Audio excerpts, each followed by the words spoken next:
Local news నేను తులసి ముందుగా headlines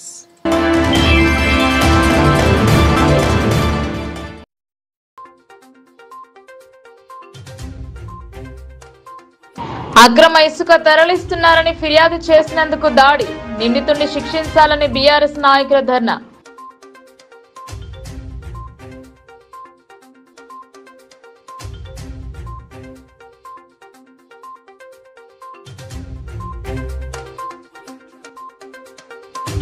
నిషేధిత తంబాకు ఉత్పత్తులపై పోలీసుల కొరడ నబిపేట్ లోపల దుకాణాలలో తనిఖీలు చేపట్టిన ఎస్ఐ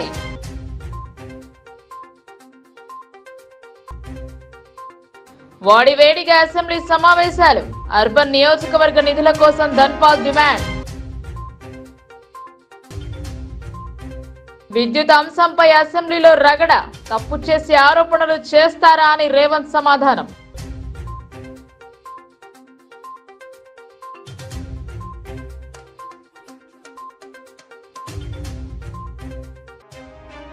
ఇందల్వాయి సొసైటీలో అక్రమాలు భీమ్గల్ మండలం బెజ్జరా గ్రామంలో ఇసుక అక్రమ రవాణా చేస్తున్నారు అని బీఆర్ఎస్ నాయకులు ఆరోపించారు. అక్రమ ఇసుక రవాణాను అడ్డుకున్నందుకు బారస నాయకుడిపై దాడి చేసి తల పగులగొట్టి తీవ్రంగా గాయపరిచిన కాంగ్రెస్ కార్యకర్తపై చర్యలు తీసుకోవాలన్నారు. తక్షణమే అరెస్టు చేసి భవిష్యత్తులో ఇలాంటి దాడులు జరగకుండా కఠినమైన చర్యలు తీసుకోవాలని ధర్నా చేపట్టారు. సోమవారం భీమ్గల్ పట్టణంలో బారస కార్యకర్తపై జరిగిన దాడికి నిరసనగా ధర్నా చేపట్టారు. నిందితులను వెంటనే అరెస్టు చేయాలని ధర్నా చేపట్టారు. ఈ సందర్భంగా బారస మండల అధ్యక్షుడు దొనకంటి నర్సయ్య మాట్లాడుతూ ప్రజలకి మోసపూరితమైన హామీలు ఇచ్చి అధికారంలోకి వచ్చిన కాంగ్రెస్ కార్యకర్తలు గూండాలుగా చలామణి అవుతున్నారన్నారు. ఇసుక దందాలు చేస్తూ ప్రభుత్వ ఆదాయానికి గండి కొట్టడమే కాకుండా అడ్డుకున్న బారస కార్యకర్తలపై దాడులు చేస్తున్నారన్నారు. ఇలాంటి వారిని చట్ట ప్రకారం శిక్షించాలని డిమాండ్ చేశారు. ఈ కార్యక్రమంలో MPP Mahesh, municipal vice chairman Gunnala Balabhagat, ZPTC Ravi, Muthalimbadri, Surjil, మండల బారాస నాయకులు, కార్యకర్తలు పాల్గొన్నారు. రాత్రి ఇసుకను అక్రమంగా తరలిస్తున్నటువంటి నాయకులను అడ్డుకున్నదానికి వెంబడించి దాడులు చేసిన కాంగ్రెస్ కార్యకర్తలు ఇప్పటి వరకు పోలీసులు వాళ్ళని అడుగుతేనేమో వాళ్ళేమో మేము కేసులు చేసినామంటారు. కానీ వారం రోజుల నుంచి కాలయాపన చేస్తూ వాళ్ళని అరెస్ట్ చేయకుండా వాళ్ళు కాలయాపన చేస్తున్నారని మాకు అర్థమవుతుంది. ఏదైతే ఈ దాడుల వెనుక ఉండి ప్రోత్సహిస్తున్నారో కాంగ్రెస్ పార్టీ నాయకులు, సీఎం రేవంత్ రెడ్డి గారు, మీరు ప్రజాపాలన అని అంటారు తప్ప ప్రజాపాలన అంటే ప్రజలను ఇబ్బంది పెట్టుడా, ప్రజలపై దాడులు చేస్తున్నారు మీ కాంగ్రెస్ కార్యకర్తలు. ఇది ఎంతవరకు సమంజసమో ఇప్పటికే చెప్తున్నాము. అయ్యా ఈరవతి అనిల్ గారు, మీకు కూడా చెప్తున్నాము, సునీల్ రెడ్డి గారికి, ఈరవతి అనిల్ గారికి, మారాల మోహన్ రెడ్డి గారికి చెప్తున్నాము. ఈ దాడులను ప్రోత్సహిస్తే భవిష్యత్తులో ఖచ్చితంగా ప్రజలు గమనిస్తున్నారు. ఖచ్చితంగా రాబోయే రోజుల్లో మీకు మీ పార్టీకి సరైన బుద్ధి చెప్పడానికి భీమ్గల్ మండల ప్రజలు కావచ్చు, బాల్కొండ కాన్స్టిట్యున్సీ ప్రజలు కావచ్చు గమనిస్తున్నారు. ఖచ్చితంగా రాబోయే రోజుల్లో మీకు దీనికి గుణపాఠం ఖచ్చితంగా జరుగుతుంది. అట్లాగే చెప్తున్నాము, ఎవరైతే దాడులు చేసినారో వారిని అరెస్టు చేయకుండా వారి వెనుక ఉండి నడిపిస్తున్నటువంటి నాయకులు ఎవరైతే ఉన్నారో ఖచ్చితంగా ప్రజలు గమనిస్తున్నారు. వారిని అరెస్ట్ చేయకపోతే ఈ రోజు జరుగుతున్న భీమ్గల్ మండల కేంద్రంలో జరుగుతున్నటువంటి ఈ ధర్నాను రాబోయే ఈ 2-3 రోజులలో వారిని అరెస్టు చేయకపోతే ఖచ్చితంగా మా నాయకుడు మాజీ మంత్రివర్యులు ప్రశాంత్ అన్న గారు కాన్స్టిట్యున్సీ లెవెల్లో కార్యకర్తలు, నాయకులు అక్రమంగా తరలిస్తున్న ఇసుకను అరికట్టాలని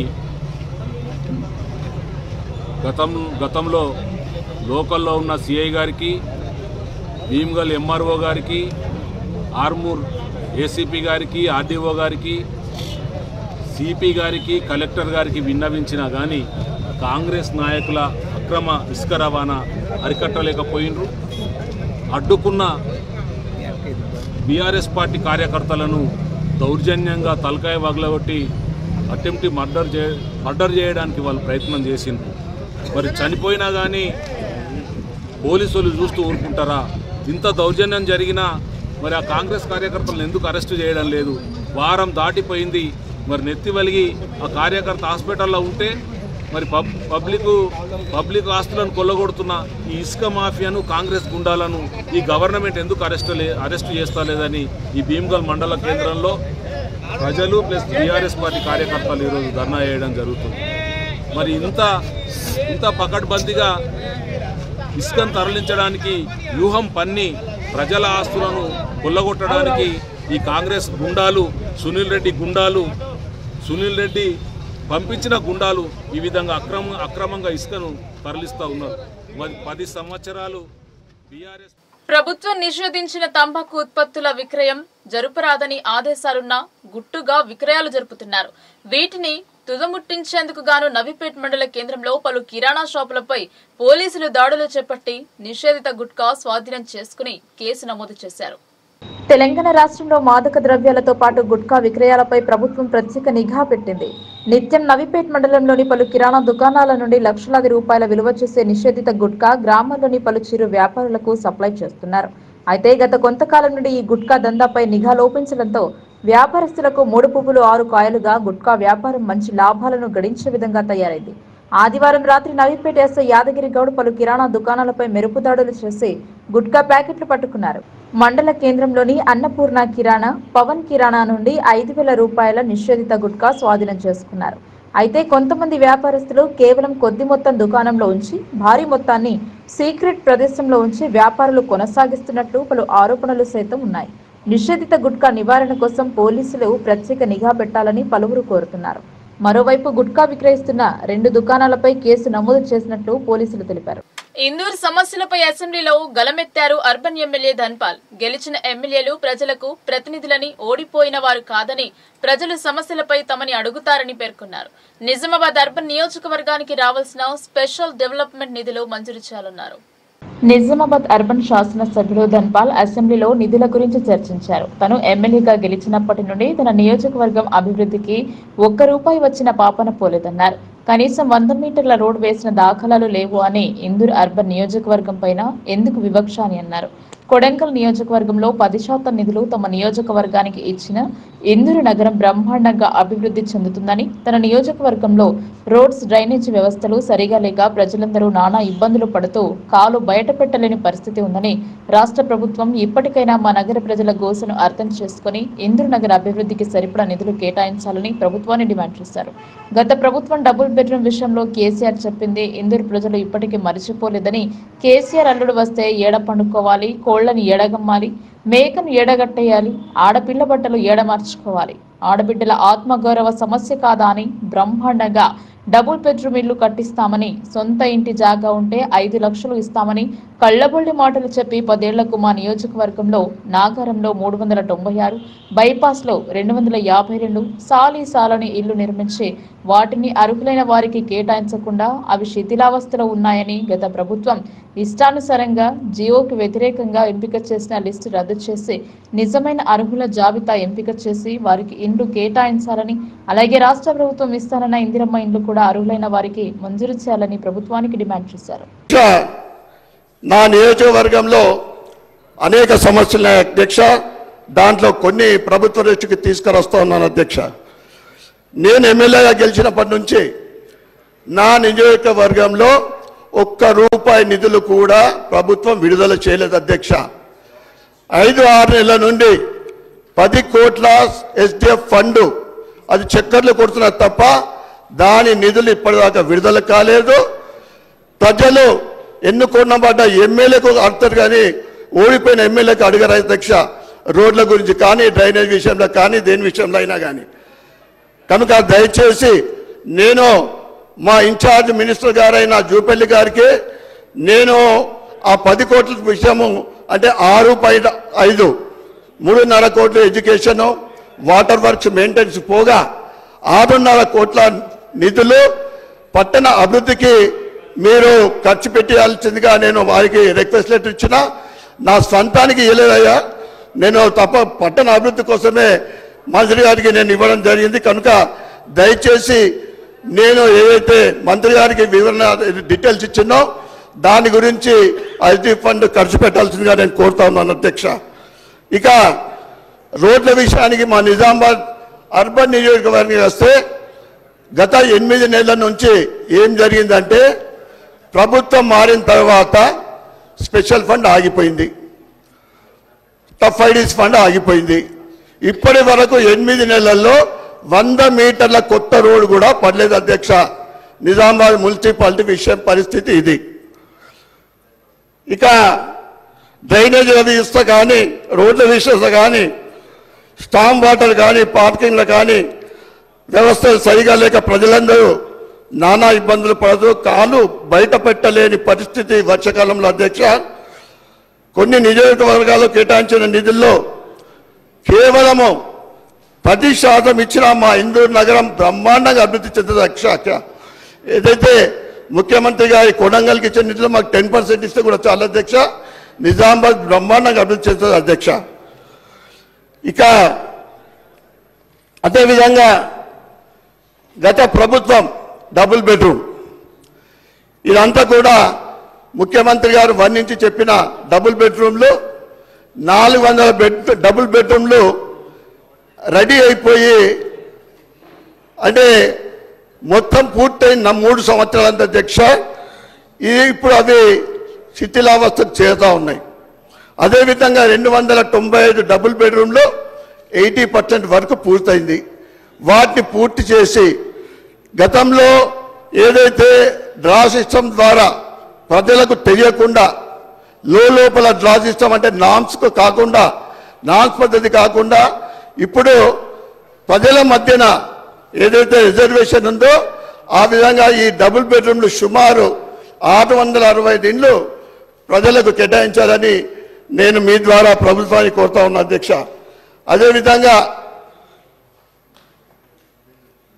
నిజామాబాద్ జిల్లాలో ఎంతోమంది చదువుకున్న యువత ఉపాధి అవకాశాలు లేక గల్ఫ్ దేశాలకు పోతున్నారు అధ్యక్ష.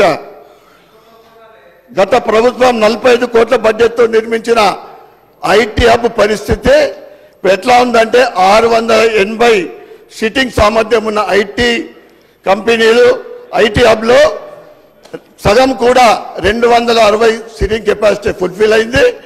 దాంట్లో ఐటీ కంపెనీలకు సగానికి పైగా ఖాళీగా ఉన్నాయి అధ్యక్ష. కారణం ప్రముఖ ఐటీ కంపెనీలు లేకపోవడమే అధ్యక్ష. గౌరవ మంత్రి శ్రీధర్ బాబు గారికి మీ ద్వారా కోరుతున్నా, మా జిల్లాలో ఐటీ హబ్ పైన ప్రత్యేక దృష్టి పెట్టి లీడింగ్ ఐటీ కంపెనీలు తీసుకొచ్చి అభివృద్ధి చేసి మా నిరుద్యోగ యువతకు ఉపాధి కల్పించాలని మీ ద్వారా మంత్రి గారిని కోరుతా ఉన్నా అధ్యక్ష. అధ్యక్ష, షుగర్ ఫ్యాక్టరీల విషయం మనం చెప్పడం జరిగింది అధ్యక్ష. నిజామాబాద్ జిల్లాలో ఆసియాలోనే అతిపెద్దదైన బోధన్లో ఉన్న షుగర్ ఫ్యాక్టరీని తెరిపిస్తా అని చెప్పిండ్రు. అదేవిధంగా పక్క జిల్లాలో జిక్టర్లో ఉన్న ముత్యంపేటలో కూడా షుగర్ ఫ్యాక్టరీ మూతపడ్డది. వీటికి మీరు ఏ విధంగా ఎన్ని నిధులు కేటాయిస్తారో చెప్పాల్సిందిగా మీ ద్వారా నేను ప్రభుత్వాన్ని కోరుతాను అధ్యక్ష. అదేవిధంగా అధ్యక్ష, మా జిల్లాలో ఉన్న ఏకైక తెలంగాణ యూనివర్సిటీలో నిత్యం సమస్యలే. విద్యార్థులకు పురుగుల అన్నం పెడుతున్న పరిస్థితి ఉంది అధ్యక్ష. యూనివర్సిటీలో ఇంజనీరింగ్ ఖాళీ లేకపోవడం అనేది పెద్ద సమస్య అధ్యక్ష. దాన్ని కేటాయించవలసిందిగా నేను కోరుకుంటా ఉన్నాను అధ్యక్ష. నందిపేట్ మండల తల్వేద ఘటన రోజుకో మలుపు తిరుగుతోంది. దళితునిపై దాడి చేసిన వ్యక్తిపై చర్య తీసుకోవాలని డిమాండ్ చేశారు. తల్వేద గ్రామంలో పెద్దన్నపై దాడి చేయించిన అవుల్తాపురం సాయిరెడ్డితో పాటు ఇతర నిందితులను అరెస్టు చేయించాలని ప్రజా సంఘాల ఆధ్వర్యంలో రౌండ్ టేబుల్ సమావేశాన్ని నిర్వహించారు. ఈ సందర్భంగా వామపక్ష సంఘాల నాయకులు వెంకటేష్, దాసు, సూర్య, శివాజీ, మురళి, ప్రభాకర్లు మాట్లాడుతూ భూమి విషయంలో మాదిగ కులానికి చెందిన పెద్దన్నపై ఉద్దేశపూర్వకంగా దాడి చేసిన సాయిరెడ్డిపై ఇంతవరకు పోలీసులు ఎఫ్ఐఆర్ చేయకపోవడం సిగ్గుచేటని అన్నారు. దళితులపై రోజురోజుకు దాడులు జరుగుతున్నా నిందితులను తప్పించే ప్రయత్నం పోలీసులు చేస్తున్నారని, ఇప్పటికైనా పోలీసులు నిందితులను అరెస్టు చేసి బాధితుడికి న్యాయం చేయాలని డిమాండ్ చేశారు. లేనియడల బాధితుల పక్షాన వారి కుటుంబ సభ్యులతో ధర్నాకు దిగుతామని హెచ్చరించారు. ఈ కార్యక్రమంలో ప్రజా సంఘాల నాయకులు తదితరులు ఉన్నారు. దళితుల యొక్క భూముల దగ్గర అవతల అగ్రవర్ణాల భూములు ఉంటే అక్కడ ఏ విధంగా వేధించి ఒత్తిడి చేసి అక్కడి నుంచి లేపేయడం కోసం అనేక రకాల కుట్రలు చేస్తున్న సందర్భాలు ఉన్నాయి. అనేక చోట్ల ఆర్మూరు ప్రాంతంలో దళితులకు బహిష్కరణ జరుగుతూ ఉంది. అట్లాగే దళితుల మీద కక్ష కట్టి గతంలో ప్రజాప్రతినిధులు కూడా తనకు వ్యతిరేకిస్తున్నాడు, భిన్నంగా ఉన్నాడని చెప్పి కక్ష కట్టి వేధించి హత్యలు చేసినటువంటి సందర్భాలు కూడా మన ఆర్మూరు ప్రాంతంలో మనం చూసినాం. అందుకోసమే సిపిఎంఎల్ గుండె ఏమంటుంది, మాలోడి బతుకద్దు మాదిగా బతుకద్దు ఊరికి దూరంగా ఎట్టి బతుకులద్దు, మాలోడి బతుకద్దు మాదిగా బతుకద్దు ఊరికి దూరంగా ఎట్టి బతుకులద్దు, కత్తిలాను మెరవరన్న ఓరన్న దొరలకెదురు తిరిగారన్న మాయన్న. అంటే దొరలంటే ఎవరు? ఇవాళ గ్రామీణ ప్రాంతంలో దొరలంటే ఈ పెత్తందారులే, అగ్రవర్ణాల పెత్తందారులు. ఆ బ్రాహ్మణ భావాజంతో ఉన్నటువంటి కొంతమంది అక్కడ ఉన్నటువంటి బీసీలను కానీ దళితులను కానీ అనేక రకాలైనటువంటి వేదికలు చేస్తూ ఉన్నటువంటి సందర్భంగా మేము చూస్తూ ఉన్నాం. గతంలో మన ఆరుగురు పట్టణం ఆడుతున్నటువంటి మామిడిపల్లిలో కూడా దళితుల మీద ఆ రోజు ఒక 10-15 సంవత్సరాల క్రితం జరిగింది. అయినా వాటన్నిటిని కూడా ఎదుర్కొని నిలబడ్డాం. ఏది ఏమైనప్పటికీ కూడా పోలీసుల దృష్టిలో, చట్టం దృష్టిలో దళితుడు, బీసీ, ఎస్సీ, లేకుంటే ఎఫ్సీ అందరూ సమానమే. కాబట్టి ప్రత్యేకంగా భారత రాజ్యాంగంలో ఈ దళితులకు ఉన్నటువంటి హక్కులని ఒక్కసారి దృష్టిలో పెట్టుకొని జరిగిన తర్వాత మరి పోలీసులు తప్పనిసరి పరిస్థితుల్లో, ఎందుకంటే ఈ ఎక్స్రే ఒక్కలు ఇరిగినాయి అని చెప్పేసి తెలిసిన తర్వాత అప్పుడు పోలీసులు హుటాహుటిన మరి SC ST atrocity case book చేసి అక్కడ దాడికి పాల్పడినటువంటి 4 మాత్రమే జైలుకు పంపించడం జరిగింది. మిగతా సాయిరెడ్డితో పాటు మరో 2 మరి ఈ కేసు నుంచి తప్పించడానికి ఏసీపీ గారు ప్రయత్నం చేస్తూ ఉన్నారు. మరి మేము ఏసీపీ గారిని కూడా అడగడం జరిగింది, ఎలాంటి ఆధారం ఉన్నా మేము అరెస్ట్ చేస్తామని చెప్పి చెప్తా ఉన్నారు. అయితే ఆ రోజు ఆల్డాటా మీరు తీయండి. అట్లాగే 2023 నుంచి ఈ ఘర్షణ కొనసాగుతూ ఉంది. వీళ్ళ ద్వారానే అనేక సార్లు దరఖాస్తు చేసినా పోలీసులు పట్టించుకోవట్లేదు. దాడి జరిగిన రోజు కూడా ఎవరైతే పెద్దన్న యొక్క భార్య స్టేట్మెంట్ రికార్డ్ చేసినప్పుడు పెద్దన్నపై దాడి చేయించినటువంటి మొదటి ముద్దాయి హౌల్దాపురం సాయిరెడ్డి అని చెప్పేసి చెప్తా ఉంటే ఆ పేరు చెప్పొద్దు అని చెప్పేసి మరి డిఎస్పీ గారు పక్కన పెట్టినటువంటి పరిస్థితి ఉంది. కాబట్టి మేము ఇవాళ ఒకటే డిమాండ్ చేస్తూ ఉన్నాం, ఎవరైతే బాధితులు ఉన్నారో అక్రమంగా మరి కబ్జా చేయాలని చెప్పేసి. ప్రస్తుత అసెంబ్లీ సమావేశాలు వాడివేడిగా జరుగుతున్నాయి. సోమవారం జరిగిన అసెంబ్లీ సమావేశంలో విద్యుత్ చర్చ రసవత్తరంగా జరిగింది. తమ హయాంలో ఎలాంటి తప్పులు జరగలేదని మాజీ మంత్రి జగదీష్ రెడ్డి కవర్ చేసుకునే ప్రయత్నం చేశారు. దీనికి ధీటుగా సీఎం రేవంత్ సమాధానమిచ్చారు. 50 ఏళ్ల కాంగ్రెస్ హయాంలో ఎలాంటి అభివృద్ధి జరగలేదని, దశాబ్ద కాలంలో కేసీఆర్ పాలనలో తెలంగాణ అభివృద్ధి చెందిందని భారత రాష్ట్ర సమితి ఎమ్మెల్యే గొప్పలు చెప్పుకుంటున్నారు. కాంగ్రెస్ అధికారంలోకి వచ్చిన అనంతరం బీఆర్ఎస్ చేసిన బాగోతం బయటపడుతుందని అబద్దాలు ఆడుతూ ప్రజలను తప్పుదోవ పట్టిస్తున్నారని సీఎం రేవంత్ వివరించారు. నాటి ప్రధాని మన్మోహన్ సింగ్ ఆధ్వర్యంలో విద్యుత్ ఉత్పత్తి కేంద్రాలకు బీజం వేస్తే తనకు అనుకూలంగా ఉండదని గుర్తించి వాటిని కాదని కొత్త వాటిని నిర్మించి పాత పద్ధతిలో విద్యుత్ తయారు చేస్తూ కోట్ల రూపాయల అవినీతికి పాల్పడ్డారని పేర్కొన్నారు. విద్యుత్ వ్యవస్థను నిర్వీర్యం చేసే విధంగా బీఆర్ఎస్ కుట్ర పన్నిందని వెల్లడించారు. వారు అబద్దాలు ఆడుతుంటే మేము నిజాలను చెబుతుంటామని సీఎం వెల్లడించారు. నిన్న మొన్నటి వరకు బీజేపీని వ్యతిరేకించిన వారు ఢిల్లీకి బావా బామ్మర్దులు వెళ్లి కాళ్లబేరం మొదలెట్టారని విమర్శించారు. ఓ ఛానల్ తమకు అనుకూలంగా లేదని చెప్పి అధికారాన్ని ఉపయోగించి కేసులు నమోదు చేయించి ఆడబిడ్డకు జైలుకు పంపిన విషయం మరిచారా అని సీఎం గుర్తు చేశారు. గతంలోనూ చేసిన పాపం ఎప్పుడో తగులుతుందని అనేవారని ఆ ఆడబిడ్డ ఉసిరి వల్ల వారి ఇంటి నుండి ఒక్క ఆడబిడ్డ జైలుకు వెళ్లడం జరిగిందన్నారు. నాటి వైఎస్ఆర్ హయాంలో మంత్రిగా పదవులు అనుభవించింది ఎవరని ప్రశ్నించారు. ఆనాడు కాంగ్రెస్ చేసిన అభివృద్ధి కనిపించలేదా అని విమర్శించారు. ప్రతిపక్ష హోదాలో ఉండి నిండు శాసనసభలో తెలంగాణకు జరుగుతున్న అన్యాయాన్ని నిలబడి మాట్లాడడం జరిగిందని రేవంత్ చెప్పారు. ఎంతో మంది ఆత్మ బలిదానాల శవాలపై కుర్చీ వేసుకుని పాలించే రాష్ట్రాన్ని అప్పుల పాలు చేసింది మీరు కాదా అని బీఆర్ఎస్ ను సభలో తూర్పారబట్టారు. రాష్ట్ర అభివృద్ధికి ప్రతిపక్షంగా సలహాలు సూచనలు చేయాల్సింది పోయి చేస్తున్న అభివృద్ధికి ఆటంకం కలిగించడం సబబా అన్నారు. మాజీ సీఎం నాడు ఎంపిక ఉన్నప్పుడు పార్లమెంట్లో ఒక్కసారైనా తెలంగాణ ప్రస్తావన గురించి మాట్లాడారా? రికార్డులు తీసి చూడండి అని సీఎం అన్నారు. వైఎస్ఆర్ చంద్రబాబు హయాంలో వారి వెంట ఉండి మీ ప్రయోజనాలను వెలదీసుకున్న వారు ఇప్పుడు శుద్ధులు చెబుతారా అని అన్నారు. సభలో వాడివేడి చర్చ జరిగింది. విద్యుత్ కుంభకోణంపై విచారణ ఉంటే ఉలికిపాటు ఎందుకన్నారు. తప్పుదోవ పట్టించి కోర్టు నిర్ణయాలను కూడా సభలో తప్పుదోవ పట్టించే విధంగా మాట్లాడుతున్నారు అధ్యక్ష. ఇట్లా మాట్లాడితే ప్రాసిక్యూట్ చేయాల్సి వస్తుంది. వాళ్ళు వెళ్ళిందే జడ్జిని మార్చమని వెళ్ళలే, కమిషన్ను రద్దు చేయండి, మేము సత్యహరిచంద్రులము, కమిషన్ని రద్దు చేయండి అని వాళ్ళు వెళ్ళిండ్రు. రద్దు చేయమని కారణము చైర్మన్ను చూపించిండ్రు. దాంతో హైకోర్టు ఏమన్నదంటే కమిషన్ రద్దు చేయము, చైర్మన్ మార్చేది లేదు, మీరు విచారణ ఎదుర్కోవాల్సిందే అని చెప్పింది. సుప్రీంకోర్టుకి వెళ్ళినప్పుడు మీరు కమిషన్ రద్దు చేయమని అడిగిన అది కుదరదు. మీ అభ్యంతరం అంతా చైర్మన్ ప్రెస్ మీట్ పెట్టిండని మీరు అభ్యంతరం పెడుతున్నారు కాబట్టి చైర్మన్ను మార్చడానికి మీరు రాష్ట్ర ప్రభుత్వం సుముఖంగా ఉన్నదా అని కోర్టు మమ్మల్ని అడిగింది 2 గంటలు వాయిదా వేసి. మేము కోర్టుకు స్పష్టంగా చైర్మన్ను మార్చడానికి రాష్ట్ర ప్రభుత్వానికి ఎలాంటి అభ్యంతరం లేదు, మీరు ఆదేశిస్తే మేము మారుస్తామని కోర్టుకు చెప్పినాం. వాళ్ళు అడిగింది కమిషన్ను రద్దు చేయమని. వాళ్ళ కమిషన్ రద్దు చేయమన్న విజ్ఞప్తిని కోర్టు తిరస్కరించింది. కానీ వయా మీడియాగా చైర్మన్ను మార్చి మీరు ఒక విచారణ కొనసాగించండి అని కోర్టు ఇచ్చింది. వాళ్ళ క్లీన్ చిట్ వచ్చినట్టు కాదు, కేసీఆర్ వాదనను కోర్టు తిరస్కరించింది స్పష్టంగా సుప్రీంకోర్టు. ఇప్పుడు గొంతులో వెలక్కాయ పడ్డట్టు కక్కలేక మింగలేక వాళ్ళు ఏం చేయాలనో దిక్కు తెలవ. నెంబర్ 1. పాయింట్ నెంబర్ 2, వారు మేము BHELకి ఇచ్చినాం, మేము అద్భుతాలు చేసినాం, దానివల్ల రాష్ట్రానికి ఎంతో ప్రయోజనం జరిగింది, లేకపోతే కేంద్ర ప్రభుత్వం 50% ఉత్పత్తి చేయమని అన్నది కాబట్టి సూపర్ క్రిటికల్కు సబ్ క్రిటికల్కు పెద్ద తేడా లేదని వారు ఉపన్యాసాలు చెప్తున్నారు అధ్యక్ష. నేను మీ దృష్టికి తీసుకురావాల్సింది ఒకటే అధ్యక్ష, భద్రాద్రి పవర్ ప్లాంటు 2015లో వీళ్ళు ఒప్పందం చేశారు అధ్యక్ష. 7,290 కోట్ల 60 లక్షలకు అధ్యక్ష. వీళ్ళు ఏంది 2015లో ఇచ్చేసి 2017లో పూర్తి చేస్తారు, 2 సంవత్సరాలని చెప్పి ఒప్పందం చేశారు అధ్యక్ష. ఇది ఎప్పుడు పూర్తయింది అధ్యక్ష?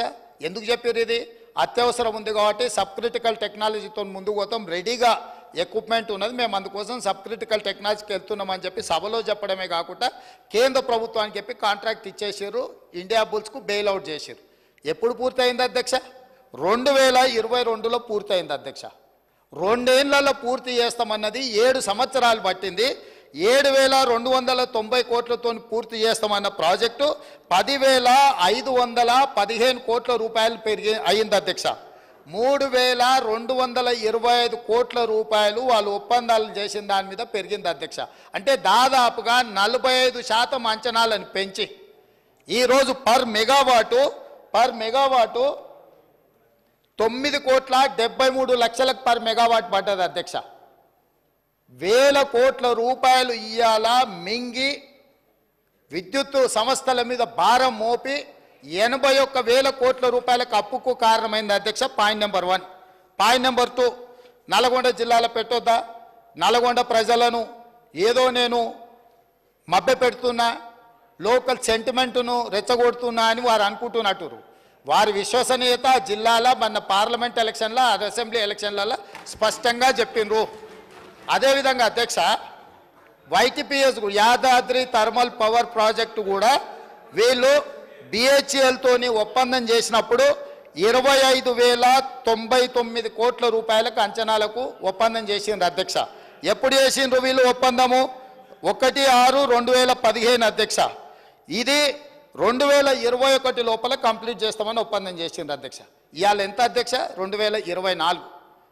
ఇప్పుడు కూడా పూర్తి కాలేదు, ఇంకా 2 ఏళ్ళు మినిమం పడుతుంది అధ్యక్ష. ఆ రోజు ఏం చెప్పిండ్రు? 45 రోజులు టెండర్ పిలిస్తే సమయం వృధా అవుతుంది, ఈ 45 రోజులను కూడా మేము వృధా చేయదలుచుకోలేదు, అందుకే BHELకు మేము అప్పచెప్తున్నాం, తద్వారా మేము తొందరగా విద్యుత్ ఇస్తామని కారణం చెప్పిండ్రు. ఇవాళ 2015లో LOI ఇస్తే 2024 దాదాపుగా 9 సంవత్సరాలు పూర్తయింది, ఇంకా 2 సంవత్సరాలు పట్టే అవకాశం ఉంది అధ్యక్ష. ఈరోజు యాదాద్రి పవర్ ప్రాజెక్టు 10-11 సంవత్సరాలు పూర్తి చేయకపోవడం వల్ల 25,000 కోట్లతో జరిగిన ఒప్పందం ఇవాళకి 34,542 కోట్లకు పెరిగింది అధ్యక్ష. ఇంకా పూర్తి కాలేదు కాబట్టి ఇది ఇంకా ఒక 5-6 వేల కోట్లు పెరిగి 40,000 కోట్ల రూపాయలకు చేరుకునే అవకాశం ఉంది అధ్యక్ష. ఒప్పందం జరిగింది 25,000 కోట్లకు అయితే పూర్తి చేయడానికి వచ్చేవరకల్లా 40,000 కోట్లకు పెరిగి 15,000 కోట్ల రూపాయల అంచనాలు పెంచి దోసుకున్నారు అధ్యక్ష. ఈరోజు పర్ మెగావాటు అధ్యక్ష యాదాద్రి పర్ మెగావాటు ఈ రోజుకైన ఖర్చు 8,64 లక్షలైంది, పూర్తి కాలేదు అధ్యక్ష. ఇది పెరిగి 10 కోట్లకు మెగావాట్ అయ్యే పరిస్థితి ఉంది. భద్రాద్రి 9,73 లక్షల రూపాయలు పర్ మెగావాట్ అయింది అధ్యక్ష. సేమ్ సమయంలో NTPC ఇప్పటి దగ్గర వారు ఉపన్యాసాలు ఇచ్చారు కదా అధ్యక్ష. తెలంగాణ పునర్విభజన చట్టంలో ఆనాడు మన్మోహన్ సింగ్ గారు తెలంగాణ విద్యుత్ సమస్యలను పరిష్కరించడానికి తెలంగాణకు శాశ్వతంగా విద్యుత్తును ఇవ్వడానికి ఎన్టీపీసీ ద్వారా ఆంధ్రప్రదేశ్ పునర్విభజన చట్టం 2014లో 4000 మెగావాట్ల పవర్ ప్రాజెక్ట్స్ తెలంగాణలో నిర్మించి అందులో ఉత్పత్తిలో 85% తెలంగాణ రాష్ట్రానికి ఇవ్వాలని చట్టంలో పెట్టి పొందుపరిస్తే వీళ్ళు 1600 మెగావాట్లకు మాత్రమే ఎన్టీపీసీకి పవర్ ప్రాజెక్టు నిర్మాణానికి ఆనాటి ప్రభుత్వం అనుమతి ఇచ్చింది అధ్యక్ష, 4000కి ఇవ్వకుండా. దాంతో 1600 మెగావాట్ల పవర్ ప్రాజెక్టు 2016లో వాళ్ళు మొదలుపెట్టి 2024 ఫిబ్రవరిలో పూర్తి చేశారు. వాళ్ళకు పర్ మెగావాట్ ఎంత కష్టపడ్డది అధ్యక్ష అంటే 7,38,00,000. సేమ్ వీళ్ళ తర్వాత సంవత్సరం తర్వాత మొదలుపెట్టిన ఎన్టీపీసీకి పర్ మెగావాట్ విద్యుత్ ఉత్పత్తికి 7,38,00,000 అయితే వీళ్ళు ఉత్పత్తి చేసిన భద్రాద్రి 9,73,00,000 అయింది అధ్యక్ష పర్ మెగావాట్. యాదాద్రి ఇప్పటి వరకు 8,64,00,000 పర్ మెగావాట్ ఖర్చు పెట్టిన అధ్యక్ష, పూర్తి అయ్యే వరకు 10 కోట్ల రూపాయలు అవుతుంది. ఇప్పుడు తమరి ద్వారా నేను అడుగుతున్నా అధ్యక్ష, ఎన్టీపీసీకి పర్ మెగావాట్ సూపర్ క్రిటికల్, ఇది సబ్ క్రిటికల్ కాదు, ఇది అడ్వాన్స్డ్ టెక్నాలజీ 7,38,00,000కు పర్ మెగావాట్ ఉత్పత్తి అయితే సబ్ క్రిటికల్ టెక్నాలజీ 9,73,00,000 రూపాయలు ఎట్లయితుంది అధ్యక్ష? ఎక్కడికి పోయింది అధ్యక్ష ఈ సొమ్ము? పర్ మెగావాట్ 2 కోట్ల పైగా అంటే 1080 మెగావాట్ల విద్యుత్ అంటే 2.5 కోట్లు పర్ మెగావాట్కు అంచనాలు పెరిగినాయంటే దాదాపుగా 2,500 కోట్ల రూపాయలు భద్రాద్రి పవర్ ప్రాజెక్టులో మింగిందెవరో లెక్క తేలడం కోసమే ఈరోజు విద్యుత్తు మీద కమిషన్ వేసినాం అధ్యక్ష. ఇక్కడ దాదాపుగా 10 కోట్లు అంటే దాదాపుగా 2.5 కోట్లు ఇంటూ 4,000 మెగావాట్లు దాదాపుగా 10,000 కోట్ల రూపాయలు యాదాద్రిలో అంచనాలు పెంచడము. ఈ 10,000 కోట్లు ఎవరు దిగమింగినరో లెక్క చెప్పడానికే ఈరోజు ఈ దేశం అధ్యక్ష. 3 తెలంగాణనే. ఇక మూడవది కిషన్ రెడ్డి గారు మమ్మల్ని అడిగినరు, బా ఎంత దోస్తులు అయిపోయారు అధ్యక్ష, కిషన్ రెడ్డి, జగదీశ్వర్ రెడ్డి, కేటీఆర్ వీళ్ళందరూ చుట్టాలు అయిపోయినారు అధ్యక్ష. ఢిల్లీకి సీకట్ల పోయి బామార్దులు పోయి ఢిల్లీలో సీకట్ల బిగ్గర కాళ్ళు పట్టుకోగానే వీళ్ళంతా చుట్టపోళ్ళు అయినారు అధ్యక్ష. నేను వీళ్ళు ఎన్టీపీసీకి వీళ్ళు 4,000 మెగావాట్లకు కాంగ్రెస్ అనుమతి ఇస్తే 1,600 మెగావాట్లు మాత్రమే ఉత్పత్తి చేయడానికి అనుమతి ఇచ్చి 2,400 మెగావాట్లు ఉత్పత్తి చేయడానికి ఎన్టీపీసీకి 10 సంవత్సరాలు వీళ్ళు అనుమతి ఇయ్యలే. వాళ్ళు అక్కడ ఉత్పత్తి చేస్తే వీళ్ళు కాంట్రాక్టర్లకు ఇచ్చుకోవడానికి బిహెచ్ఎల్ పేరు మీద G2G ఇచ్చి వాళ్ళ సొంత కాంట్రాక్టర్లకు బినామీలకు ఇచ్చి దోసుకోవడానికి అవకాశం ఉండదని ఎన్టీపీసీని నియంత్రించి ఇవ్వకపోతే మా ఉప ముఖ్యమంత్రి గారు బాధ్యత తీసుకున్న తర్వాత ఎన్టీపీసీని పిలిపించి 2,400 మెగావాట్ల విద్యుత్ ప్రాజెక్టులను ప్రారంభించండి, మీకు భూమి కేటాయించడం, మీకు నీళ్లు కేటాయించడం, మీకు సింగరేణి నుంచి బొగ్గు కూడా మేము ఇస్తామని చెప్పి అగ్రిమెంట్ చేసి దాన్ని ముందుకు తీసుకెళ్ళింది ఉప ముఖ్యమంత్రి గారు అధ్యక్ష. వాళ్ళు కాదు, ఎన్టీపీసీని కూడా దోకా చేసి తెలంగాణ నిండా ముంచి కమిషన్ల కక్కుర్తిపడి ముంచుతుంటే ఎన్టీపీసీకి అనుమతి ఇచ్చింది కాంగ్రెస్ పార్టీ. రికార్డులున్నాయి, మీరు రికార్డులు తీసి సభలో పెడతాం అధ్యక్ష.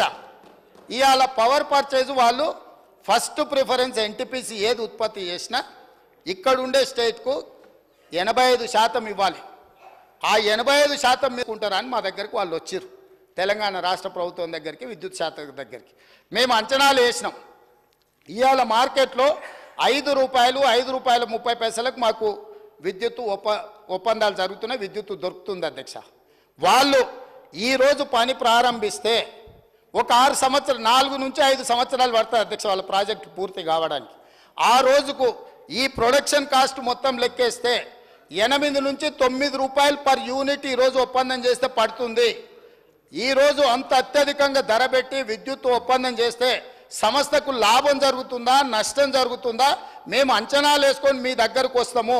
ఒకవేళ ఎన్టీపీసీతో మనం ఒప్పందం చేసుకోకపోతే ఎన్టీపీసీ బాహ్య ప్రపంచంలో ఎవరికైనా ఉత్పత్తి చేసింది అమ్ముకోవచ్చు అధ్యక్ష. ఆ రోజు తెలంగాణ విద్యుత్ సంస్థలు కూడా వాళ్ళతోని ఆ రోజున్న మార్కెట్ రేట్ ప్రకారం మనం కొనుగోలు చేయొచ్చు అధ్యక్ష.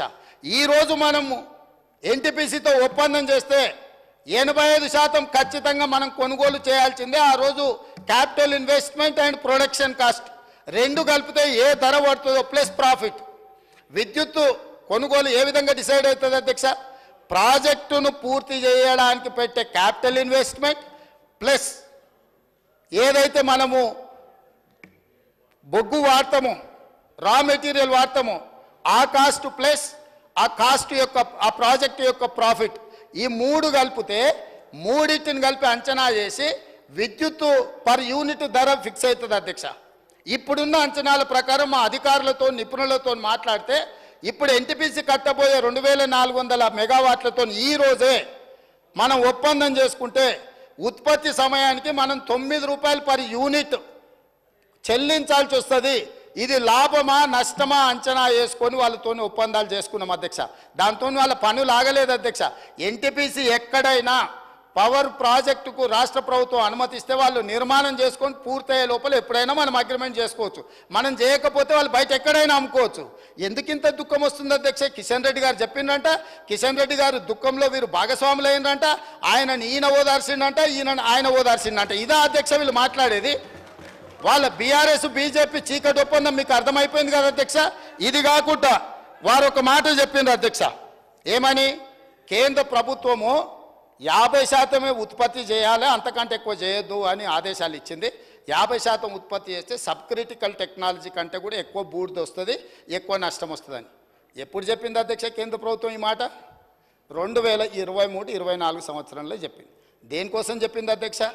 సోలార్ పవర్ ప్రాజెక్టు, అదేవిధంగా విండ్ పవర్, గ్రీన్ ఎనర్జీ అంత వచ్చింది, వాటి ఉత్పత్తి చాలా పెరిగింది కాబట్టి మీరు 50% గ్రీన్ ఎనర్జీ వాడుకోండి, మిగతా 50% బొగ్గు చేత ఉత్పత్తి అయ్యే విద్యుత్తును వాడండి అని సూచన చేసింది. It is not mandate. ఇదేమి మన మీద బలవంతంగా కేంద్ర ప్రభుత్వం రుద్దుతలేదు. కానీ వీళ్ళు సబ్ క్రిటికల్ టెక్నాలజీ ఎప్పుడు తీసుకున్నారు అధ్యక్ష? 2015లో ఇండియా బుల్స్ అనే గుజరాత్ కంపెనీతోని. వీళ్ళు ఎంత దివ్యజ్ఞానులు, కాలజ్ఞానులు. బ్రహ్మం గారు తెలుసు కదా అధ్యక్ష, కాలజ్ఞానం చెప్పిండు. వాళ్ళ ముతాతలు ఉన్నారు అధ్యక్ష.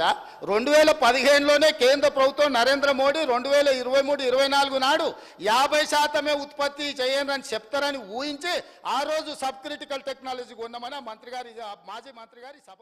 ఇందల్వై ప్రాథమిక వ్యవసాయ సహకార సంఘంలో అవినీతి జరిగింది. సంఘంపై విచారణ జరిపించాలని సంఘానికి సంబంధించిన 12 మంది డైరెక్టర్లు డీసీఓ శ్రీనివాస్ కు ఫిర్యాదు చేశారు. ఇందల్వై సహకార సంఘం చైర్మన్ సీఈఓలపై సొసైటీలో చేసిన అవినీతి ఆరోపణలపై ఇందల్వై సొసైటీ చైర్మన్ చింతలపల్లి గోవర్ధన్ రెడ్డి తీవ్రంగా ఖండించారు. 12 మంది డైరెక్టర్లు డీసీఓ శ్రీనివాస్ కు సొసైటీలో అవినీతి జరిగిందని ఎంక్వైరీ చేయాల్సిందిగా వారు డీసీఓకు ఫిర్యాదు చేశారన్నారు. ఈ సందర్భంగా ఇందల్వై సొసైటీ చైర్మన్ చింతలపల్లి గోవర్ధన్ రెడ్డి మాట్లాడుతూ, మేము సొసైటీలో ఎలాంటి అవకతవకలకు పాల్పడలేదని కావాలనే వారు మా పైన బురద జల్లే ప్రయత్నం చేసుకున్నారన్నారు.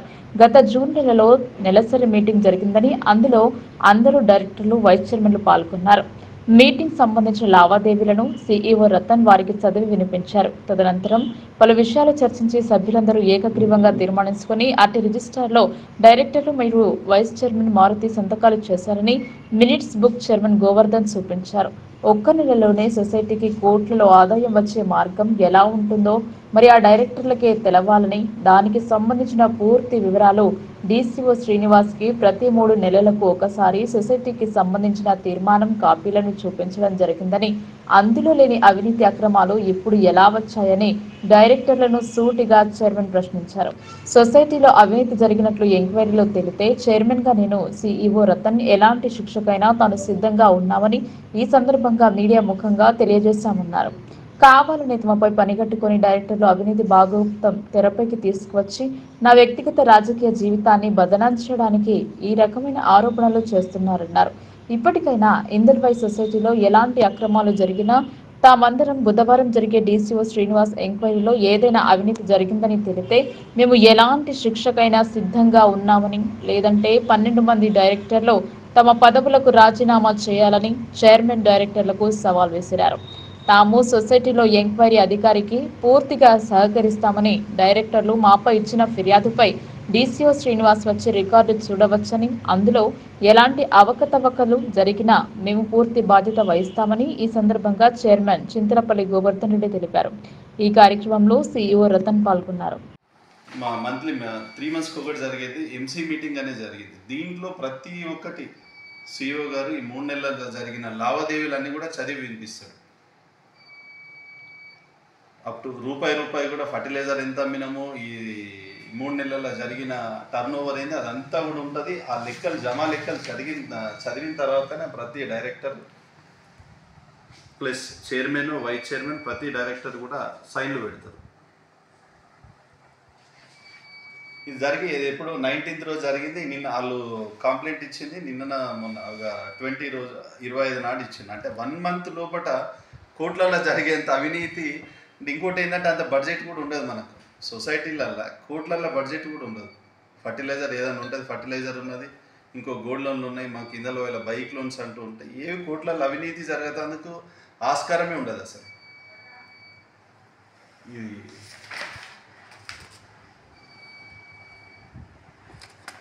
దీంట్లో ఫస్ట్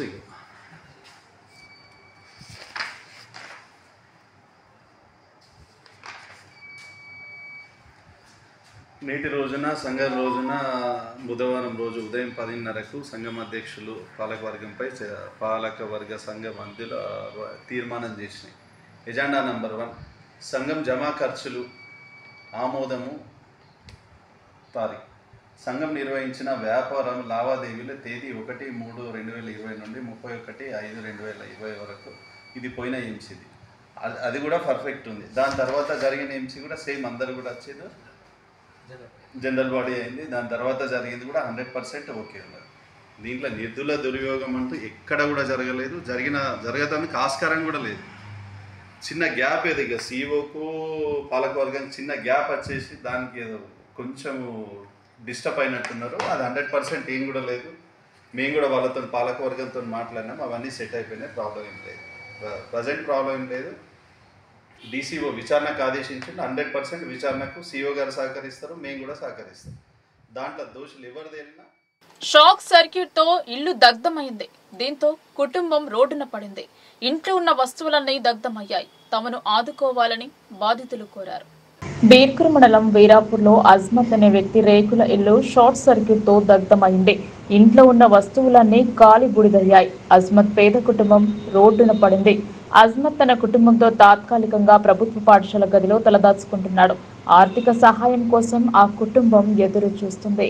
కరెంట్ షాక్ నుంచి షార్ట్ తగిలింది. షార్ట్ వల్ల మొత్తం ఇల్లు మొత్తం కాలిపోయింది. దానివల్ల బాగా ఇబ్బందిలో ఉన్నాము. బట్టలతో సహా ఏమి మొత్తం ఒక వస్తువు లేకుండా మొత్తం కాలిపోయింది. కష్టం చేస్తేనే తినాల్సింది, కష్టం లేకుంటే ఏం తినలేము. కాబట్టి చిన్న పిల్లలు ఉన్నారు. దానివల్ల ఇక కష్టం తీసుకుంటూ పోతే ఇట్లా అయిపోయింది. ఇక పెద్దవారు స్కూల్ సర్పంచ్ వాళ్ళకు అడిగితే స్కూల్లో ఉండండి మీరు అని చెప్పారు. పెద్ద మనుషులు, పెద్ద ఊర్లు వాళ్ళు. మా భార్యకు పిల్ల అబ్బాయి బాబుకు బాగాలేకుండా హాస్పిటల్లో జాయిన్ చేసి తీసుకువచ్చాము. మషిన్ దాకంటే ఇట్లా ఇంట్లో అగ్గి మండుతున్నది షార్ట్ సర్క్యూట్లో. బట్ వచ్చిన దాకంటే మొత్తం అగ్గి మొత్తం అంటుకున్నాం మొత్తం దానికి. ఇక ఏం చేసామంటే ఇక కష్టం చేసి తినదాకా వెళ్ళదు. అట్లా గరీబులము పరిస్థితి అట్లా వచ్చింది. బాగా ఇది అయింది. మన వీరాపూర్ దుబ్బాకు అజ్మత్ అని నేను మిర్జాపూర్ గ్రామం వీరాపూర్ దుబ్బా. ఈ పిల్లవాడు చాలా అజ్మత్, చాలా గరీబువాడు. ఆయనకు కష్టం చేసిన దాకా ఇల్లు వెళ్ళది. అయినది ప్రస్తుతానికి వాళ్ళు హాస్పిటల్కి వెళ్ళాటుండే పిల్లల్ని చూపడానికి. వాళ్ళు హాస్పిటల్కి వెళ్తే వచ్చిందాక కరెంట్ షార్ట్ కలిగి వాళ్ళ ఇల్లు కొద్దిగా కాలిపోయింది, మొత్తం కాలిపోయింది. వాళ్ళ పరిస్థితి ఘోరం ఉంది. మన వీరాపూర్ దుబ్బకాడ మిర్జాపూర్ రూమ్ ఇచ్చారు వాళ్ళకు ఉండడానికి. ప్రస్తుతానికి గ్రామస్తులు వాళ్ళకు ఏం కూడా దిక్కు లేదు. వాళ్ళకు ఎంతో కొంత సహాయం చేయాలని కోరుతున్నాను. అయితే వాళ్ళకు కష్టం చేసిన దాకా ఇల్లు గడవది. అయినా ఏదో కూరగాయలు అమ్ముకుంటా, ఏదో చేసుకుంటా, ఏదో పని చేసుకుంటా బతకాటింపము అన్నది. ఇల్లు పరిస్థితి ఘోరం ఉన్నది. వాళ్ళది ఏ కష్టం చేసిందాక ఇల్లు వెళ్ళది. దయచేసి ఏదైనా కొంత సాయం చేయాలని కోరుతున్నాను. సొసైటీ అధికారుల నిర్లక్ష్యం వల్ల నష్టపోయిన రైతులకు రుణమాఫీని అందేలాగా చర్యలు తీసుకోవాలని సిపిఐఎంఎల్ మాస్లైన్ ఆర్మీ డివిజన్ సహాయ కార్యదర్శి ఆర్ రమేష్ డిమాండ్ చేశారు. అధికారుల నిర్లక్ష్యం వల్ల మాఫీ కాని వారికి తక్షణమే రుణమాఫీ చేయాలని డిమాండ్ చేశారు. సిరికొండ మండల కేంద్రంలోని పార్టీ కార్యాలయంలో నిర్వహించిన మీడియా సమావేశంలో CPI ML Mass Line arm division సహాయ కార్యదర్శి ఆర్ రమేష్ మాట్లాడుతూ సిరికొండ తుంపల్లి సొసైటీలలో గల అధికారులు నిమ్మకు నీరెత్తినట్లుగా నిర్లక్ష్యం వహించడంతో అప్పులు పొందిన రైతుల పేర్లను కంప్యూటర్లో ఆన్లైన్ చేయకపోవడం వల్ల రాష్ట్ర ప్రభుత్వం ప్రవేశపెట్టిన రైతుల రుణమాఫీ పథకం సొసైటీ రైతులకు అందకుండా అందని ద్రాక్షగా మిగిలిపోయిందన్నారు. దీనితో రైతులు తీవ్రంగా ఆర్థికంగా నష్టపోయారని ఆయన పేర్కొన్నారు. సిరికొండ తుంపల్లి సొసైటీల పరిధిలోని దాదాపుగా 20 గ్రామాల్లో సుమారుగా 152 మంది రైతులకు సహకార సంఘంలోని అధికారులు తమ విధుల నిర్వహణలో పూర్తిగా అలసత్వం వల్ల వీరి నిర్లక్ష్యం వల్లనే రైతులు రైతు రుణమాఫీకి నోచుకోకుండా పోయారు అన్నారు. రాష్ట్ర ప్రభుత్వం రుణమాఫీని ప్రకటించగానే రైతులు ఎంతో సంబరపడ్డారని, తీరా తమ లోన్ అకౌంట్లు ఆన్లైన్ కాలేక రుణమాఫీ తమకు అవ్వలేదని తెలుసుకుని తీవ్ర నిరాశకు గురయ్యారన్నారు. రైతులకు సేవ చేయాల్సిన అధికారులే నిరక్షరాస్యత వల్ల రైతులను తమ ఇష్టం వచ్చినట్లు సొసైటీ అధికారులు దోచుకుంటున్నారని అన్నారు. ఇప్పటికైనా సిరికొండ తుంపల్లిలోని సొసైటీలలో ఎలాంటి కట్ ఆఫ్ డేట్ లేకుండా అప్పులు తీసుకున్న రైతులందరికీ రుణమాఫీ వర్తింపచేయాలని ఆయన విజ్ఞప్తి చేశారు. సొసైటీ అధికారుల నిర్లక్ష్యం వల్ల నష్టపోయిన రైతులకు రుణమాఫీని అందేలాగా చర్యలు తీసుకోవాలని CPI ML Mass Line arm division సహాయ కార్యదర్శి ఆర్ రమేష్ డిమాండ్ చేశారు. ప్రెస్ మీట్ నిర్వహించి తక్షణమే రుణమాఫీ చేయాలని డిమాండ్ చేశారు. తుంపల్లి సొసైటీ సహకార సొసైటీ బ్యాంకులో రైతులకు రుణమాఫీ సకాలంలో ఆన్లైన్ చేయకపోవడం వల్ల 150 మందికి పైచిలకు రైతులకు రుణమాఫీ రాకపోవడం శోచనీయంగా భావిస్తున్నాం. తక్షణమే ప్రభుత్వం ప్రకటించినటువంటి కట్-ఆఫ్ డేట్తో సంబంధం లేకుండా ఈ రైతులను కూడా దాంట్లో చేర్చి వాళ్ళకు రుణమాఫీ చేసే విధంగా చర్యలు చేపట్టాలని ఒకవైపున సిపిఎం మాస్లైన్గా డిమాండ్ చేస్తున్నాం.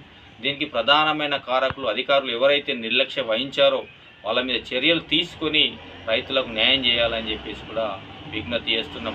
గతంలో సిరికొండ సొసైటీలో 900 చిలుకు సంచులు గల్లంతైనప్పుడు కూడా విచారణ చేపట్టి ఆనాటి అవినీతికి పాల్పడినటువంటి సిబ్బందిని తొలగించాలని ఒకవైపున మేము డిమాండ్ చేస్తే నామమాత్రంగా చర్యలు విచారణ జరిపించి ఎక్కడ జరగలేదని చెప్పేసి వాళ్ళు యథావిధిగా కొనసాగించడం జరిగింది.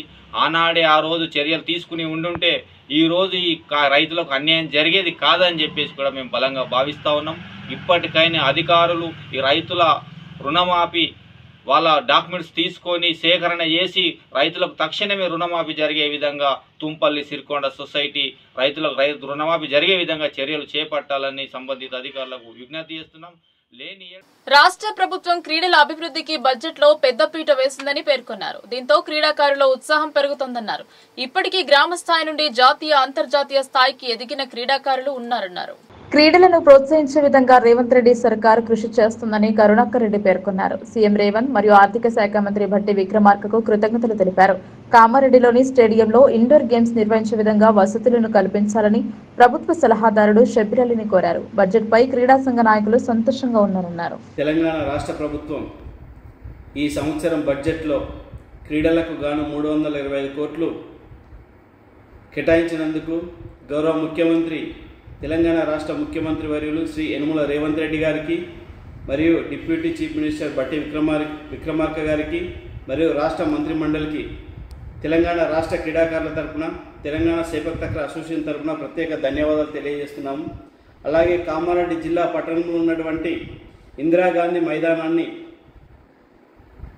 పూర్తి స్థాయిలో వినియోగించుకునే విధంగా ఆ గ్రౌండ్లో ఆ యొక్క మైదానంలో indoor kabaddi, indoor shuttle badminton, swimming pool ఏర్పాటు చేస్తూ దానికి తగినన్ని వనరులు కల్పించి మౌలిక సదుపాయాలు ఏర్పాటు చేయాలని ప్రభుత్వ పెద్దలు, ప్రభుత్వ సలహాదారులు శ్రీ షబ్బీర్ అలీ గారికి ఈ సందర్భంగా విజ్ఞప్తి చేస్తున్నాము. ఎందుకంటే కామారెడ్డి జిల్లాలో జిల్లా స్థాయిలో గ్రామీణ స్థాయిలో కూడా జాతీయ స్థాయి క్రీడాకారులు ఉన్నారు.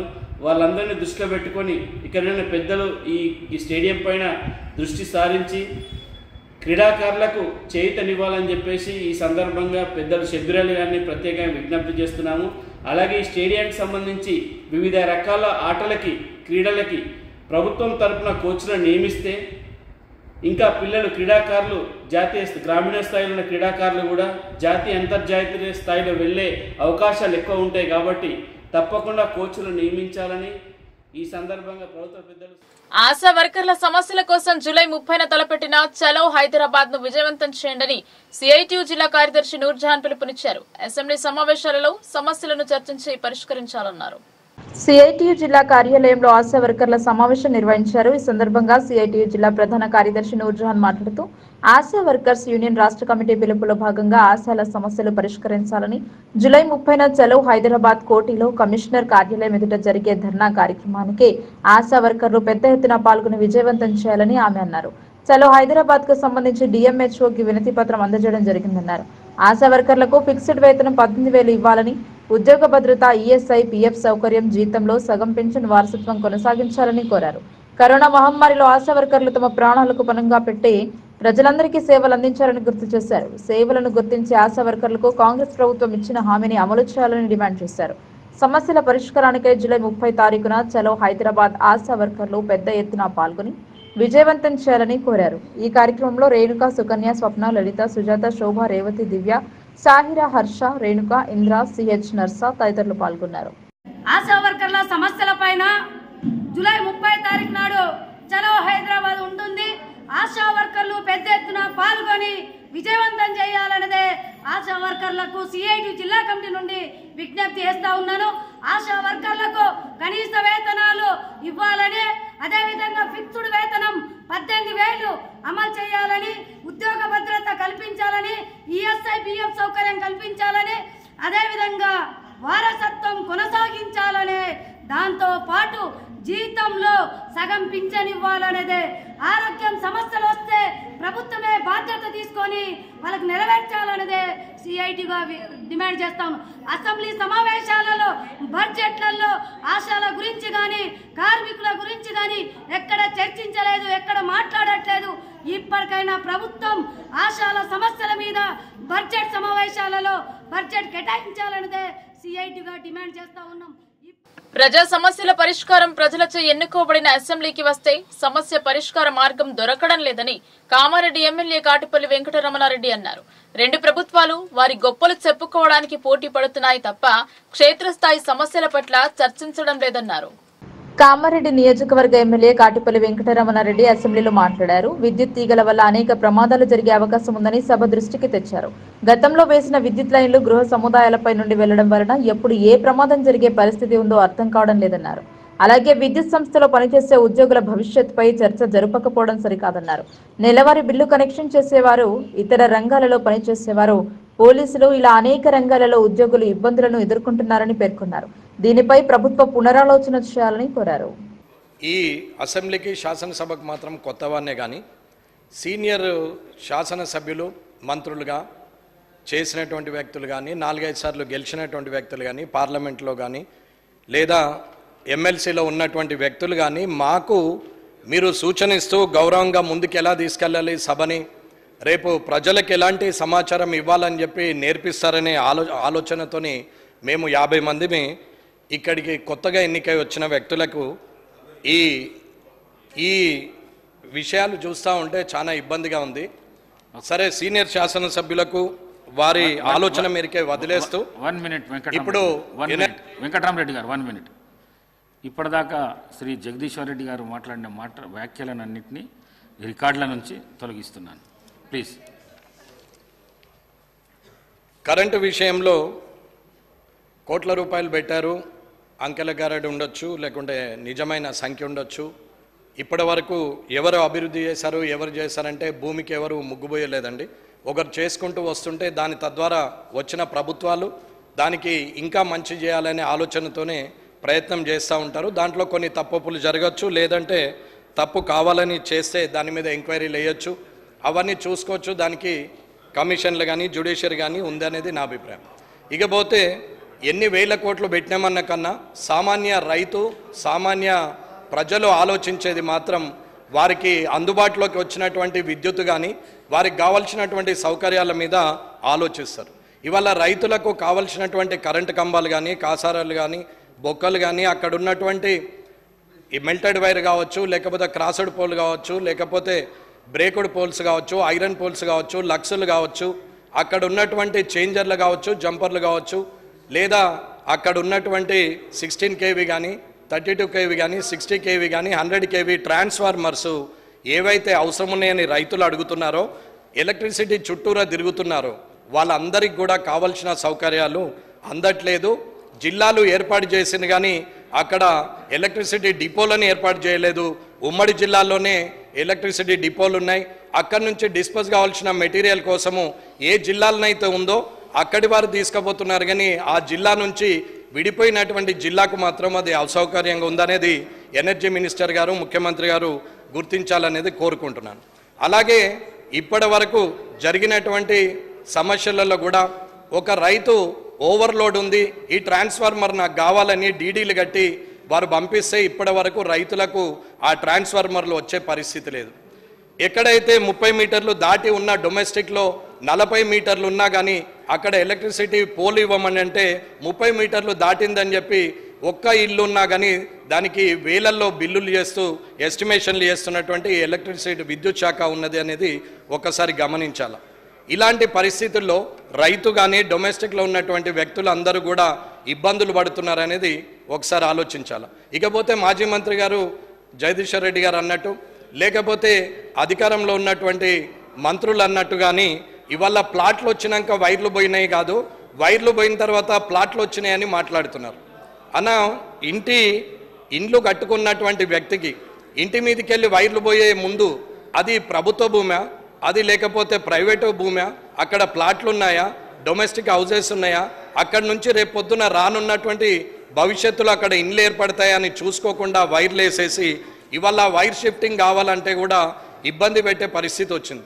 ఇప్పుడు 33 kV లైను ఏదైతే ఉన్నదో ఆ లైను కొన్ని కామారెడ్డిలోనే కాదు అన్ని పట్టణాల్లో కూడా ఎన్నో ఇండ్లపై నుంచి ఆ లైన్లు పోతూ ఉన్నాయి. ఆ లైన్లు పోయినప్పుడు 2 అంతరాలు కట్టి పర్మిషన్ మున్సిపాలిటీ వాళ్ళు ఇస్తున్నారు, 3 floors కట్టినా మున్సిపాలిటీ వారు పర్మిషన్ ఇస్తున్నారు. పర్మిషన్ ఇచ్చినప్పుడు అక్కడ వైర్లు ఉన్నాయని పర్మిషన్ ఇవ్వకుండా మున్సిపాలిటీ వారు చూడరు, లేకపోతే పర్మిషన్ ఇచ్చిన తర్వాత కట్టుకొని యాక్సిడెంట్ అయ్యి ఎందరో చనిపోయే పరిస్థితికి వచ్చింది. ఇది చాలా ఆలోచించాల్సిన విషయం. ఎగ్జాంపుల్, ఇప్పుడు కామారెడ్డిలోనే కనీసము 200-300 ఇండ్లు అంటే 200 పైబడి ఉన్నటువంటి ఇండ్ల మీద నుంచి 33 kV లైన్ పోతా ఉంటే అక్కడ ఇప్పటికే కనీసం ఒక 50 మంది చనిపోయిన సందర్భం ఉన్నది. అది గత 20 సంవత్సరాలుగా అక్కడ జరుగుతూ ఉన్నది. అది ఆ లైన్ షిఫ్టింగ్ చేయాలనే ఆలోచన కూడా ఎక్కడ చేయట్లేదు. అది ఎగ్జాంపుల్ కామారెడ్డి చెప్పినాం, కానీ అది ఇక్కడ ఉన్న మంత్రుల టౌన్లలో కావచ్చు, వారి నియోజకవర్గాల్లో కావచ్చు, మీ నియోజకవర్గంలో కూడా కావచ్చు అనేది నా అభిప్రాయం. ఇది అంతటా ఉంది, అది మార్చాల్సిన అవసరం ఉన్నది. అది చేయకుండా ఇవాళ ట్రాన్స్ఫార్మర్స్ ఇవ్వకుండా, ఓవర్లోడ్ కన్వర్జన్ చేయకుండా, దాన్ని సరిదిద్దకుండా ఇవాళ 100 kV మీద ఎన్ని మోటార్లు నడవాలి, అది 60 kV మీద ఎన్ని మోటార్లు నడవాలనేది చూడకుండా సంవత్సరాలుగా ట్రాన్స్ఫార్మర్స్ రాకుండా డీడీలు కట్టిన తర్వాత ఒక్క సంవత్సరానికో 6 నెలలకో అవి రావడం జరుగుతున్నది. కాబట్టి ఇవన్నీ గౌరవ విద్యుత్ శాఖ మంత్రి గారు విక్రమార్క గారు కొంచెం చూడాలని, బట్టి గారు చూడాలనేది నా ఆలోచన. పోయిన ప్రభుత్వంలో వారు చేసినంత వరకు చేయొచ్చు, కానీ ఇప్పుడు ఉన్నటువంటి సమస్యలు, ఇప్పుడైతే నేను ఏదైతే చెప్పినటువంటి సమస్యలు ఉన్నాయో అవన్నీ సరిదిద్దాలి త్వరలోనే అనేది నేను సభాముఖంగా మీ ద్వారా తెలియజేస్తున్నాం. అట్లాగే ఇక్కడ ఉన్నటువంటి అన్మాన్డ్ ఉద్యోగులని, అంటే మనం ఎంత పెద్ద పని చేసినా, ఏది చేసినా, ఎన్ని కోట్లు పెట్టి ఏం చేసినా ప్రజలు ఫైనల్గా అర్థం చేసుకునేది వారికి అందినటువంటి సౌకర్యాన్ని. ఆ సౌకర్యానికి పనిచేసేది కింది స్థాయిలో ఉన్న ఉద్యోగస్తులు అనేది నా అభిప్రాయం. ఆ ఉద్యోగస్తుల్లో అన్మాన్డ్ ఉద్యోగులు అని చెప్పేసి వాళ్ళ పేరు పెట్టి 11,000 జీతానికి గత 15-20 సంవత్సరాలుగా పని చేపిస్తూ పోతున్నారు. వాళ్ళని ఇప్పటి వరకు గుర్తించినటువంటిది లేదు. కానీ ఇది ఎస్పీడీసీఎల్లో మాత్రం వాళ్ళని ఆర్టిజన్స్గా గుర్తించారు, కానీ ఇవాళ ఎన్పీడీసీఎల్లో మాత్రము వాళ్ళను గుర్తించలేదు. మిగిలిపోయిన ఉద్యోగులు ఉన్నారు. ఇప్పుడు ఉన్నటువంటి మాజీ ముఖ్యమంత్రి గారు, అప్పుడు ముఖ్యమంత్రిగా ఉన్న కేసీఆర్ గారు ఆ రోజు ప్రభాకర్ రావు గారికి చెప్పారు, సీఎండి గారికి, వీరికి చేతి నిండా పని, కడుపు నిండా తిండి ఇవ్వండి, వీళ్ళని కూడా గుర్తించండి అని చెప్పారని చెప్పి అక్కడ వారు ఉద్యోగులు మొరబెట్టుకుంటా ఉన్నారు. అయినా ఇప్పటి వరకు వాళ్ళను కనీసం గుర్తించింది లేదు, వాళ్ళని తీసుకున్నది లేదు.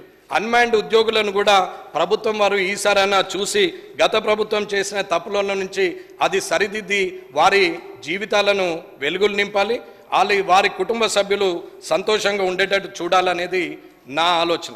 అలాగే ఈ అన్మాన్డ్ ఉద్యోగులు అందరూ పనిచేస్తూ కాళ్ళు చేతులు పోయిన వాళ్ళు ఉన్నారు, ప్రాణాలు బొడగొట్టుకున్న వాళ్ళు ఉన్నారు. వారందరూ కూడా ఇవాళ ఇలాంటి పరిస్థితుల్లో, వాళ్ళు దిక్కుతోచని పరిస్థితుల్లో వాళ్ళు రోడ్డు మీద ఉన్నారు, ప్రాణాలు పోయిన వారి కుటుంబాలు రోడ్డు మీదకి వచ్చినాయి. కాబట్టి అన్మాన్డ్ ఉద్యోగులను తీసుకోవాలా, వారిని సరిదిద్దాలా, ఆర్టిజన్స్గా గుర్తించాలా, వారిని ఎన్పిడిసిఎల్లో కూడా ఎస్పీడీసీఎల్లో ఎలా చేశారో అలా చేయాలనేది నా ఆలోచన అండి. అలాగే విద్యుత్ శాఖలో 20 సంవత్సరాలుగా మీటర్ రీడింగ్ చేస్తున్నటువంటి సభ్యులు ఉన్నారు. వీరందరినీ కూడా కరెంటు బిల్లులు ఇస్తూ ఇంటికి వెళ్ళి మీటర్ రీడింగ్ చూసి కరెంటు బిల్లులు ఇస్తున్నటువంటి వారికి కూడా ఇప్పటి వరకు ఆగమ్య గోచరంగానే ఉన్నది.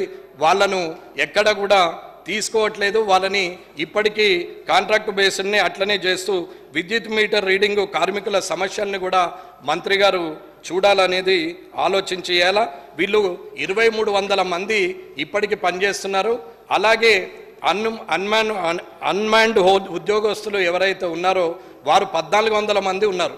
1600 మంది ఉన్న దగ్గర 200 మంది చనిపోయారు, కాళ్ళు చేతులు పోయాయి. ఇంకా 1400 మంది ఉన్నారు. వారిని కూడా గుర్తించాలనేది నేను కోరుకుంటున్నాను.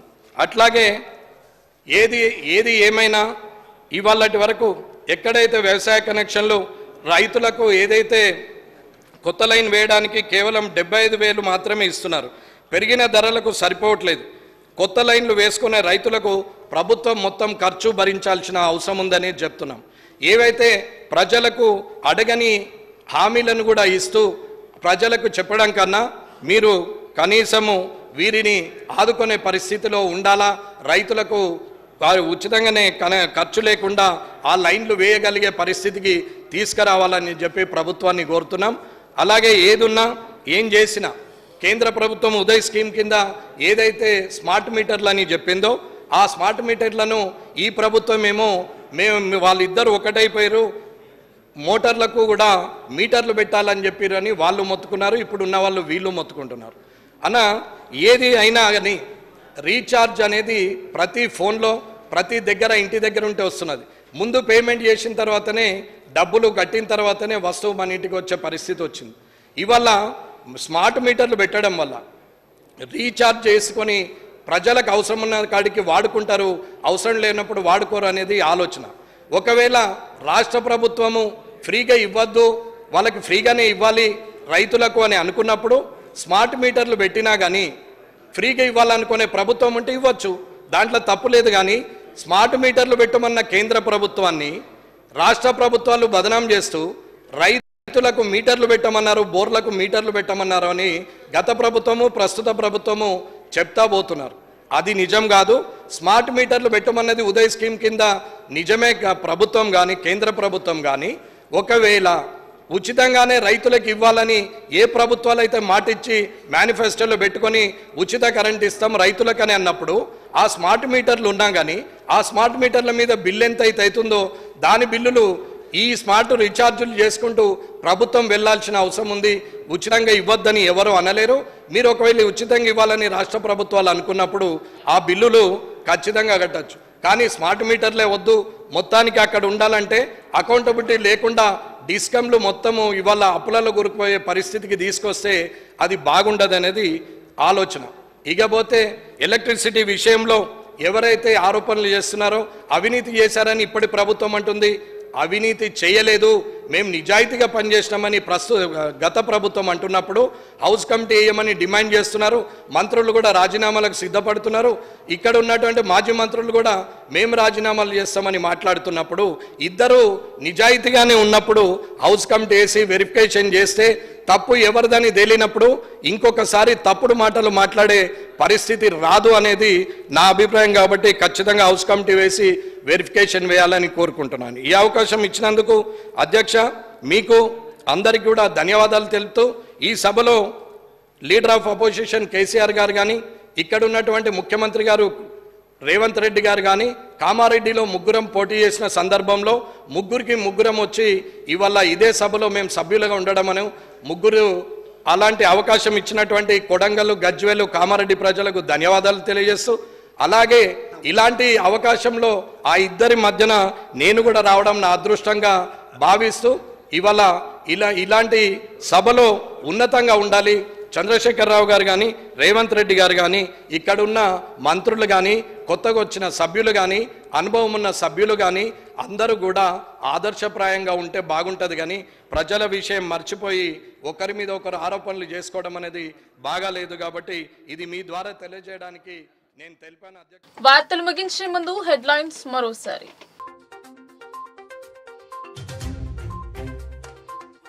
అక్రమ ఇసుక తరలిస్తున్నారని ఫిర్యాదు చేసినందుకు దాడి, నిందితుడిని శిక్షించాలని బీఆర్ఎస్ నాయకుల ధర్నా.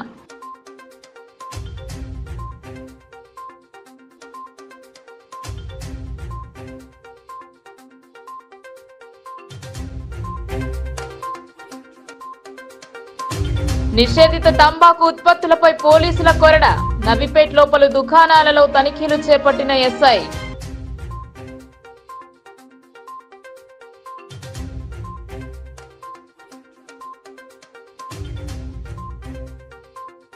వాడివేడిగా అసెంబ్లీ సమావేశాలు, అర్బన్ నియోజకవర్గ నిధుల కోసం ధన్పాల్ డిమాండ్.